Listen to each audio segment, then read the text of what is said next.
बृहस्पतिवार व्रत की कथा। बृहस्पति के दिन जो भी स्त्री पुरुष व्रत करें उसको चाहिए कि वह दिन में एक ही समय भोजन करें, क्योंकि बृहस्पतिश्वर भगवान का इस दिन पूजन होता है। भोजन पीले चने की दाल आदि का करें, परंतु नमक नहीं खावे। पीला वस्त्र पहने, पीले ही भोजन करे, पीले ही फूलों का प्रयोग करे, पीले फूलों का प्रयोग करे, पीले चंदन से पूजन करे। पूजन के बाद प्रेम पूर्वक गुरु महाराज की कथा सुननी चाहिए। इस व्रत को करने से मन की इच्छाएं पूरी होती हैं और बृहस्पति महाराज प्रसन्न होते हैं। धन, पुत्र, विद्या तथा वांछित फलों की प्राप्ति होती है।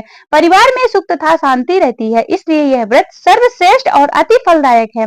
सब स्त्री पुरुषों के लिए इस व्रत में केले का पूजन करना चाहिए और कथा और पूजन के समय मन क्रम वचन से शुद्ध होकर जो इच्छा हो बृहस्पति देव से प्रार्थना करनी चाहिए। इनकी इच्छाएं भगवान बृहस्पति देव अवश्य पूर्ण करते हैं, ऐसा मन में दृढ़ विश्वास रखना चाहिए। अतः श्री बृहस्पतिवार व्रत कथा। एक समय की बात है, भारतवर्ष में एक राजा राज्य करता था। वह बड़ा ही प्रतापी और दानी था। वह नित्य प्रतिदिन मंदिर में दर्शन करने जाता और वह ब्राह्मण और गुरु की सेवा किया करता था। उसके दरवाजे से कोई भी निराश नहीं लौटता तथा वह प्रत्येक गुरुवार को व्रत रखता एवं पूजन करता था। हर दिन गरीबों की सहायता करता था, परंतु यह सब बातें उसकी रानी को अच्छी नहीं लगती थी। वह ना व्रत करती और ना ही किसी को एक पैसा दान में देती थी तथा राजा को भी ऐसा करने के लिए मना करती थी। एक समय की बात है, राजा शिकार खेलने वन में गए हुए थे। घर में रानी और दासी थी। उस समय गुरु बृहस्पति देव एक साधु का रूप धारण करके राजा के दरवाजे पर भिक्षा मांगने गए तथा भिक्षा मांगी तो रानी कहने लगी कि हे साधु महाराज, मैं इस दान और पुण्य से तंग आ गई हूँ। मेरे से तो घर का कार्य समाप्ति नहीं होता। इस कार्य के लिए मेरे पति देव ही बहुत है। आप इस प्रकार की कृपा करें कि मेरा समस्त धन नष्ट हो जाए तथा मैं आराम से रह सकूं। साधु बोले, तुम तो बड़ी विचित्र हो। संतान और धन से तो कोई दुखी नहीं होता, इसको सभी चाहते हैं। पापी भी पुत्र और धन की इच्छा करता है। अगर आपके पास धन अधिक है तो भूखे मनुष्यों को भोजन कराओ, प्याऊ लगवाओ, ब्राह्मणों को दान दो, धर्मशाला बनवाओ, कुआं, तालाब, बावड़ी, बगीचे आदि का निर्माण कराओ, मंदिर पाठशाला बनाकर दान दो, निर्धन मनुष्य की कुमारी कन्याओं का विवाह करो और अनेक इत्यादि कर्म करो। इस प्रकार के कर्मों से आपका कुल और नाम परलोक में सार्थक होगा और स्वर्ग की प्राप्ति होगी। मगर वह रानी इन बातों से खुश ना हुई और बोली कि हे साधु महाराज, मुझे ऐसे धन की आवश्यकता नहीं जिससे मैं और मनुष्यों को दान दूं तथा जिसको रखने उठाने में मेरा सारा समय बर्बाद हो जाए। साधु ने कहा कि हे देवी, तुम्हारी ऐसी इच्छा तो यही होगा। मैं तुम्हें बताता हूँ, वैसा ही करना। बृहस्पति के दिन घर को गोबर से लीपना, अपने केशों को धोना, केशों को धोते समय स्नान करना, राजा से कहना हजामत करवाए, भोजन के समय मांस मदिरा खाना, कपड़ा धोबी के हाथ धुलने डालना और इस तरह 7 बृहस्पतिवार करने से तुम्हारा समस्त धन नष्ट हो जाएगा। साधु महाराज वहां से अंतर्ध्यान हो गए। रानी ने साधु के कहने के अनुसार वैसा ही किया। 3 बृहस्पतिवार ही बीते थे कि उनका समस्त धन नष्ट हो गया और भोजन के लिए दोनों समय पर तरसने लगे तथा सांसारिक भोगों से दुखी होकर रहने लगे। तब वह राजा रानी से कहने लगे कि हे साधु महाराज, तुम यहाँ पर रहो, मैं दूसरे देश को जाऊं, क्योंकि यहाँ पर मुझे सभी मनुष्य जानते हैं, इसलिए कोई कार्य नहीं कर सकता। देश चोरी परदेश भी बराबर है। ऐसा कहकर राजा परदेश चला गया। वहां जंगल में जाता, लकड़ी काट कर लाता और उन्हें शहर में बेचता। इस तरह अपना दुखी जीवन व्यतीत करने लगा। इधर राजा के घर रानी और दासी दुखी रहने लगी। किसी दिन भोजन मिलता, किसी दिन जल पीकर ही रह जाती। एक समय रानी और दासी को 7 रोज बिना भोजन के व्यतीत हो गए। तो रानी ने अपनी दासी से कहा कि हे दासी, यहाँ पास ही नगर में मेरी बहन रहती है। वह बड़ी धनवान है, तो उसके पास जाओ, वहां से 5 सिर बीजर मांग ला, जिससे कुछ समय के लिए गुजर हो जाएगा। रानी की आज्ञा मानकर दासी उसकी बहन के पास गई और रानी की बहन उस समय पूजा कर रही थी, क्योंकि उस रोज बृहस्पतिवार था। जब दासी ने रानी की बहन को देखा तो उनसे बोली कि हे रानी, मुझे तुम्हारी बहन ने भेजा है, मेरे लिए 5 सिर बीजर दे दो। तब रानी की बहन ने कुछ उत्तर नहीं दिया। तो दासी वापस अपनी रानी के पास आई और बोली कि हे रानी, तुम्हारी बहन तो बहुत बड़ी आदमी है, वह छोटे मनुष्यों से बात ही नहीं करती, इसलिए मैंने उससे कहा तो उन्होंने कोई उत्तर नहीं दिया। मैं वापस चली आई। तब रानी बोली कि हे दासी, इसमें उसका कोई दोष नहीं। जब बुरे दिन आते हैं तब कोई सहारा नहीं देता। अच्छे बुरे का पत्ता आपत्ति में ही लगता है। जो ईश्वर की इच्छा होगी वही होगा। यह सब हमारे भाग्य का दोष है। उधर उस रानी की बहन ने देखा कि मेरी बहन की दासी आई थी, परंतु मैं उससे नहीं बोली, इससे वो बहुत दुखी हुई होगी। यह सोच कथा सुन विष्णु भगवान का पूजन समाप्त कर वह रानी अपनी बहन के घर चल दी और जाकर अपनी बहन से कहने लगी कि हे बहन, मैं बृहस्पतिवार का व्रत कर रही थी, तुम्हारी दासी गई थी, परंतु जब तक कथा होती है न उठते हैं न बोलते हैं, इसलिए मैं न बोली। कहो दासी क्यों आई थी? रानी बोली कि बहन हमारे घर अनाज नहीं है, वैसे तुमसे कोई बात छिपी नहीं है, इसलिए मैंने दासी को तुम्हारे पास 5 सेर भेजा लेने के लिए भेजा था। रानी की बहन बोली कि बहन देखो, बृहस्पति भगवान सभी की मनोकामनाओं को पूर्ण करते हैं, देखो शायद तुम्हारे घर में अनाज रखा हो। इस प्रकार का वचन रानी ने जब सुना तो घर के अंदर गई और वहां उसे एक घड़ा बेझर से भरा मिल गया।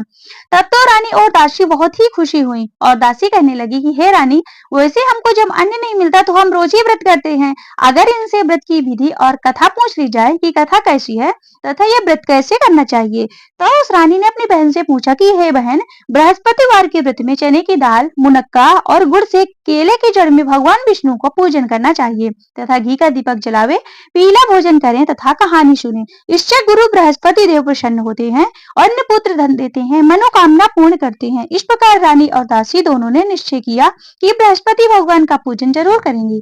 7 रोज के बाद बृहस्पतिवार आया और उन्होंने व्रत रखा। घुड़साल से जाकर चना की दाल और गुड़ भी लाई तथा उसी दाल से केले की जड़ में विष्णु भगवान का पूजन किया।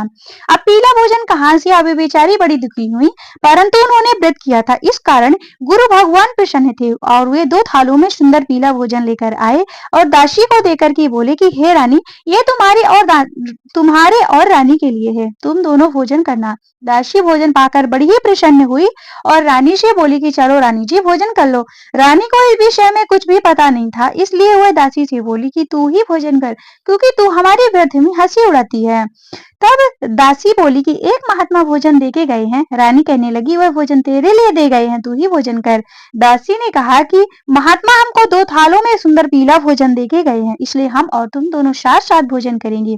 इस प्रकार रानी और दासी ने दोनों ने गुरु भगवान को नमस्कार करके भोजन आरंभ किया। अब प्रत्येक बृहस्पतिवार को गुरु भगवान का व्रत और विष्णु भगवान का पूजन करने लगी। बृहस्पति भगवान की कृपा से फिर से रानी और दासी के पास धन हो गया, तो रानी उसी प्रकार आलस करने लगी। तब दासी बोली कि देखो रानी, तुम पहले इस प्रकार आलस करती थी, तुम्हें धन रखने में कष्ट होता है, इसी कारण सभी धन नष्ट हो गया। अब गुरु भगवान की कृपा से बड़ी ही मुसीबतों के बाद हमने धन पाया है, इसलिए हमें दान पुण्य करना चाहिए तथा भूखे मनुष्यों को भोजन कराओ, प्याऊ लगवाओ, ब्राह्मणों को दान दो, कुआं, तालाब, बावली, बगीचे आदि का निर्माण कराओ, मंदिर पाठशाला बनाकर दान दो, कुंवारी कन्याओं का विवाह कराओ, धन को शुभ कर्मों में खर्च करो, जिससे तुम्हारे कुल का यश बढ़े तथा स्वर्ग में पितृ भी प्रसन्न होंगे।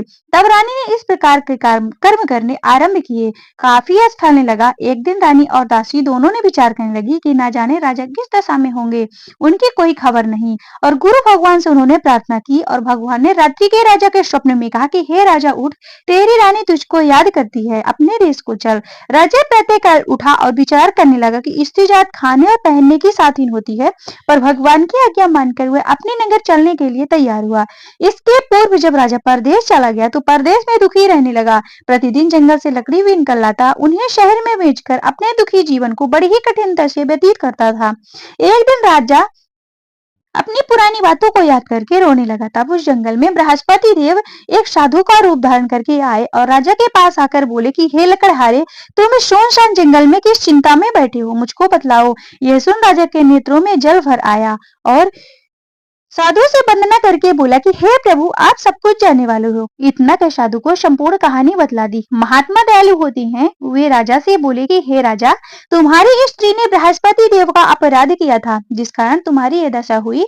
अब तुम किसी बात की चिंता मत करो, तुम्हारी स्त्री ने पहले से ही बृहस्पति देव का व्रत करना प्रारंभ कर दिया है। तुम मेरा कहा मानकर बृहस्पतिवार का व्रत करो, चने की दाल गुड़ जल को लोटे में डालकर केले का पूजन करो, फिर कथा कहो और सुनो। भगवान बृहस्पति देव तुम्हारी सभी मनोकामनाएं को पूर्ण करेंगे। साधु को प्रसन्न देखकर राजा बोला कि हे प्रभु, मुझे लकड़ी बेचकर इतना पैसा नहीं मिलता जिससे भोजन के उपरांत कुछ बचा सकूं।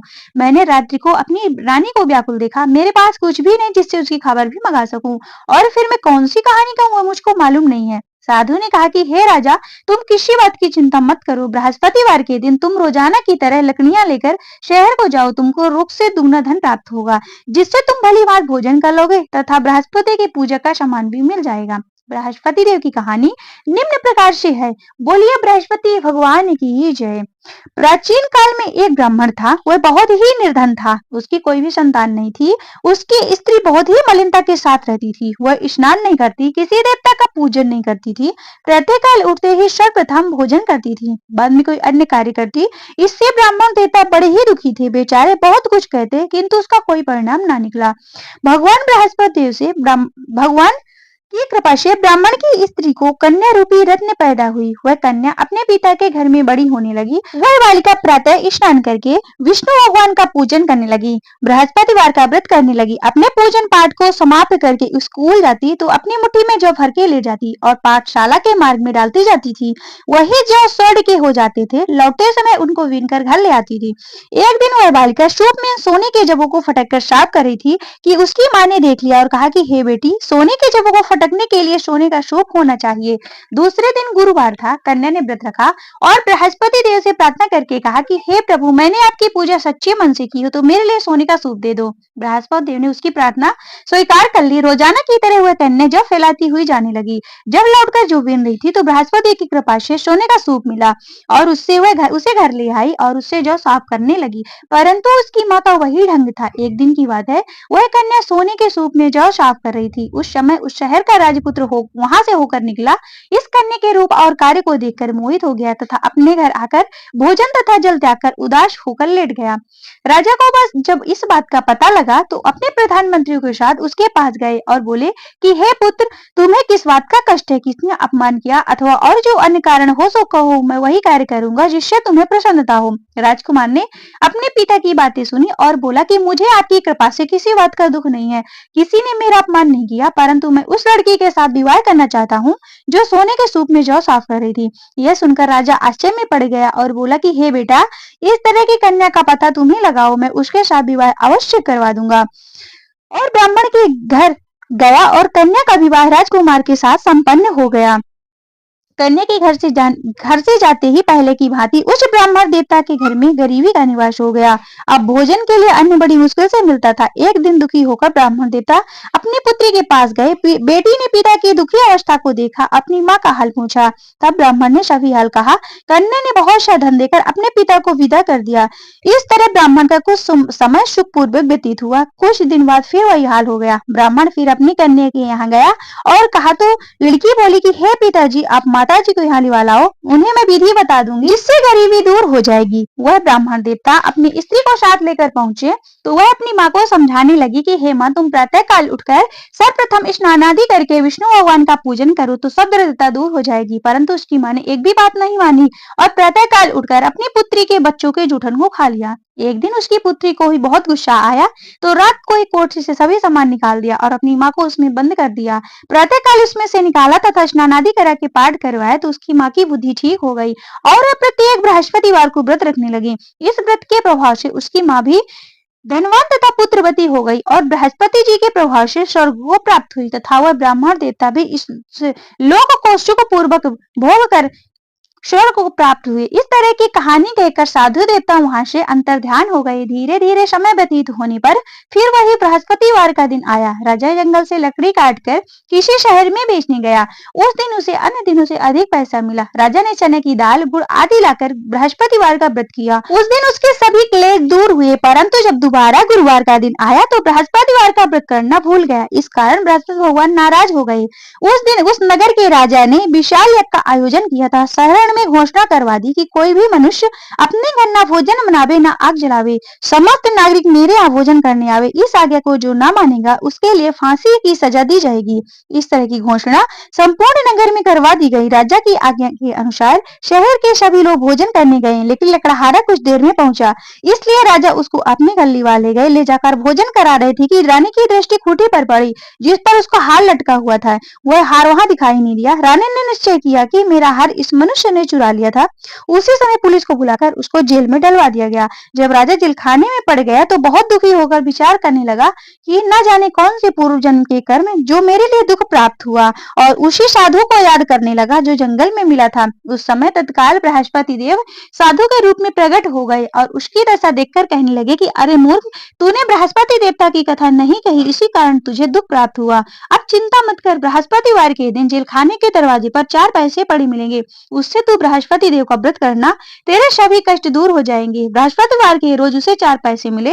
राजा ने कथा कही। उसी राति भगवान बृहस्पति देव ने उस नगर के राजा को स्वप्न में कहा कि हे राजा, तुमने जिस आदमी को जेल खाने में बंद कर रखा है वह निर्दोष है, वह राजा है, उसे छोड़ देना। रानी की हार उस खूंटी पर लटका हुआ है, अगर तू ऐसा नहीं करेगा तो मैं तेरे राज्य को नष्ट कर दूंगा। इस तरह की रात्रि के स्वप्न को देखकर राजा प्रातःकाल उठा और खूंटी पर हार लटका देखकर लकड़हारे से क्षमा मांगी तथा राजा के योग्य सुंदर वस्त्राभूषण देकर विदा किया। गुरुदेव की आज्ञा अनुसार राजा अपने नगर को चल दिया। राजा जब नगर के निकट पहुंचा तो उसे बड़ा ही आश्चर्य हुआ।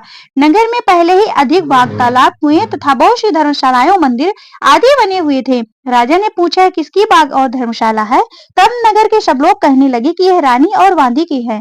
राजा को आश्चर्य हुआ और गुस्सा भी आया। जब रानी ने एक खबर सुनी कि राजा आ रहे हैं तो उसने वांदी से कहा कि हे दासी, देख राजा हमको कितनी बुरी हालत में छोड़कर गए हैं, वह हमारी ऐसी हालत देखकर कहीं लौट ना जाए, इसलिए तू दरवाजे पर खड़ी हो जा। रानी के आज्ञा अनुसार दासी दरवाजे पर खड़ी हो गई और राजा आए तो उन्हें अपने साथ अंदर लिवा लाई। तब राजा ने क्रोध करके अपनी तलवार निकाली और पूछने लगे कि बताओ यह धन तुम्हें कैसे प्राप्त हुआ। तब उन्होंने कहा कि हमें यह सब धन बृहस्पति देव के व्रत के प्रभाव से प्राप्त हुआ।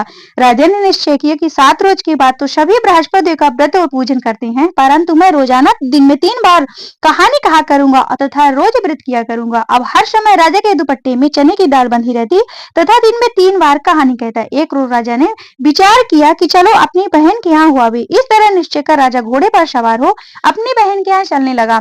मार्ग में उसने देखा कि कुछ आदमी मुर्दे को लिए जा रहे हैं। उन्हें रोककर राजा कहने लगा कि अरे भाइयों, मेरी बृहस्पति की कहानी सुन लो। वे बोले, लो हमारा तो आदमी मर गया पर इसको कथा की पड़ी है। परंतु कुछ आदमी बोले, अच्छा कहो हम तुम्हारी कथा सुनेंगे। राजा ने दाल निकाली और जब कथा आधी हुई तो मुर्दा हिलने लगा और जब कथा समाप्त हो गई तो राम राम करके वह मनुष्य खड़ा हो गया। आगे मार्ग में उसे एक किसान हल चलाता हुआ मिला। राजा ने देखा और उससे बोला कि अरे भैया, तुम मेरी बृहस्पति देव की कथा सुन लो। किसान बोला, जब तक तेरी कथा सुनूंगा तब तक 4 हरैया जोत लूंगा, तू अपनी कथा और किसी को सुनाना। इस तरह राजा आगे को चलने लगा। राजा के हटते ही बैल पछाड़ खाकर गिर पड़े तथा उसके पेट में बहुत जोर से दर्द होने लगा। उसी समय उसकी माँ रोटी लेकर आई थी और उसने अपने पुत्र से सब हाल पूछा। बेटे ने सभी हाल कह दिया। बुढ़िया दौड़ी दौड़ी घुड़सवार के पास गई और बोली कि मैं तेरी कथा सुनूंगी, तू अपनी कथा मेरे खेत पर चलकर कहना। राजा ने बुढ़िया के खेत पर जाकर कथा कही, जिसको सुनते ही वह बैल उठ खड़े हुए तथा किसान के पेट का दर्द बंद हो गया। राजा अपनी बहन के घर पहुंचा तो बहन ने भाई की खूब मेहमानी की। दूसरे रोज राजा प्रातःकाल जगा तो यह देखने लगा कि सब लोग भोजन कर रहे हैं। राजा ने अपनी बहन से कहा कि कोई ऐसा मनुष्य नहीं है जिसने भोजन ना किया हो, अतः मेरी बृहस्पतिवार की कथा सुन ले। बहन बोली कि हे भैया, यह देश ऐसे ही है, पहले आ लोग भोजन करते हैं, बाद में कोई अन्य कार्य करते हैं, अगर कोई पड़ोस में हो तो देखा हूँ। ऐसा कहकर देखने चली गई, परंतु उसे ऐसा कोई भी व्यक्ति नहीं मिला जिसने भोजन ना किया हो। अतः वह कुम्हार के घर गई जिसका लड़का बीमार था। उसे मालूम हुआ कि उसके यहाँ से 3 रोज से किसी ने भोजन नहीं किया था। रानी ने जाकर बृहस्पतिवार की कथा सुनने के लिए कहा तो वह तैयार हो गए तथा राजा ने जाकर बृहस्पति देव की कथा कही, जिसको सुनकर उसका लड़का ठीक हो गया। तब तो राजा की प्रशंसा होने लगी। एक रोज राजा ने अपनी बहन से कहा कि हे बहन, हम अपने घर को जाएंगे, तुम भी तैयार हो जाओ। राजा की बहन बोली कि हे भैया, मैं तो चलूंगी पर कोई बालक नहीं जाएगा। तब राजा बोला कि जब कोई बालक नहीं जाएगा तब तुम ही क्या करोगी। बड़े दुखी मन से राजा अपने नगर को लौट आया। राजा ने अपनी रानी से कहा कि हम निर्वंशी राजा हैं, हमारा मुंह किसी को देखने का धर्म नहीं है और कुछ भोजन आदि नहीं किया। रानी बोली कि हे प्रभु, बृहस्पति देव ने हमें सब कुछ दिया तो हमें औलाद अवश्य देंगे। उसी रात को भगवान बृहस्पति देव ने राजा के स्वप्न में कहा कि हे राजा, उठ, सभी सोच को त्याग दे, तेरी रानी गर्भ से है। राजा को यह बात सुनकर बड़ी ही खुशी हुई। तब 9वें महीने उसके गर्भ से एक सुंदर पुत्र पैदा हुआ। तब राजा बोला कि हे रानी, स्त्री बिना भोजन किए रह सकती है किंतु बिना बात कहे नहीं रह सकती। जब मेरी बहन आवे तो तुम उसको कुछ मत कह। ये सुनकर रानी ने हाँ कह दिया। जब राजा की बहन ने शुभ समाचार सुना तो बहुत ही खुश हुई तथा बधाई लेकर अपने भाई के यहाँ आई।